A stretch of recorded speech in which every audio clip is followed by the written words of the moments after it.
Hi, everyone. Welcome to week 29 of Connects You, and we are going to discuss work ethic this week.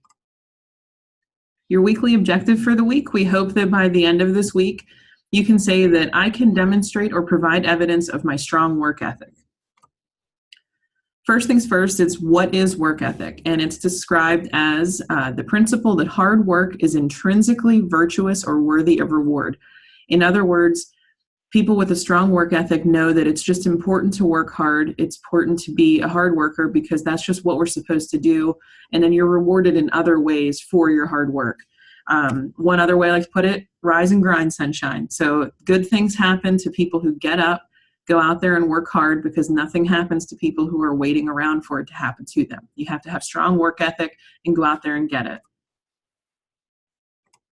In order to have a successful career, having strong work ethics are vital. So again, you're going to want to make sure that you're working on these skills we're going to discuss today, because that's really what leads to promotions and advancements in your career. So you're going to go in as an entry-level position, and it's basically an audition for you to show what kind of work ethic you have. And then that's how they pick the people who are going to get promotions and get raises and make more money and eventually be in a leadership role, are those ones that have strong work ethic.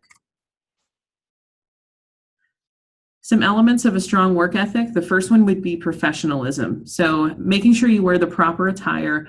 Again, you're not always going to have a job where you have a business suit. Some of you are going to be in the corporate world, but others are just going to need to have a work uniform, but making sure that you are properly dressed and you're following their rules of what their dress code is, and you don't look really scruffy. Again, following their dress code. Another part of being a good professional is having communication skills. You speak when you're spoken to, you make eye contact, you don't just growl at people in the hallways. You have to generally be a nice person to be a good professional. Another element of a strong work ethic is respect. You need to appreciate your colleagues' good work. Don't be kicking them when they're down, and make sure that you congratulate them on good work. It's not a competition. You need to be a strong team player, because you have to realize that whatever somebody's doing that's a good thing is benefiting the entire team. Another one is dependability. This is your ability to be reliable and trustworthy. Your people know that they can depend on you and you do what you're supposed to do. So if a boss gives you something to do and gives you a deadline, they know that you're going to go out there and do it, and they don't have to worry about you. They just trust that it's going to get done.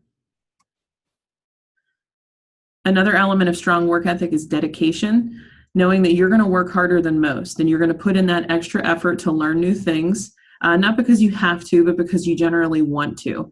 And then also that you're going to give more time and energy to achieve company goals. So it's important that there's people with strong work ethic are not just doing the bare minimum. They are doing more than they typically have to do because they want the company to get better. And they know that by working hard and learning more things, that eventually their company is going to feel those effects. Another one is determination. You have to be able to overcome obstacles and difficulties to get the job done. In other words, you're going to be persevering. You're not going to quit at the first sign of an obstacle. It's understanding that those things are going to happen and you have to problem solve and figure out a way around them. And then there's accountability, which is not blaming others for something that goes wrong. You want to make sure that you own up to your mistakes and your shortcomings, admit when you don't know something, but then go out there and figure it out and learn it. But don't be blaming your coworkers for things that happen if it was really your responsibility. Speaking of responsibilities, it's important to be aware of what your responsibilities are at your job or school or wherever you're going to do after this. And then lastly is humility. So as you learn new skills and you become more knowledgeable and become better at your job, and possibly it leads to advancement, don't become arrogant. Make sure you stay humble. Remember where you came from, because arrogance is not an attractive quality, and it tends to ostracize you from a group, because people don't really tend to like to have arrogant people in their work setting. So make sure that you remain humble. So your assignment for this week, you're going to be answering the question, what qualities come to mind when you think of a good worker? So what you're going to do in Google Classroom, there is a link below, and you're going to click on that link and add your responses to this word cloud. So when you click on that link, it'll take you to Poll Everywhere, and it's going to prompt you to, first of all, put your name.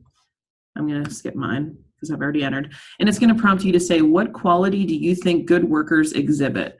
So in this part, you're going to type in whatever you think. It could be one of the ones we discussed today. It could be something off the top of your head that you think good workers do or how they act.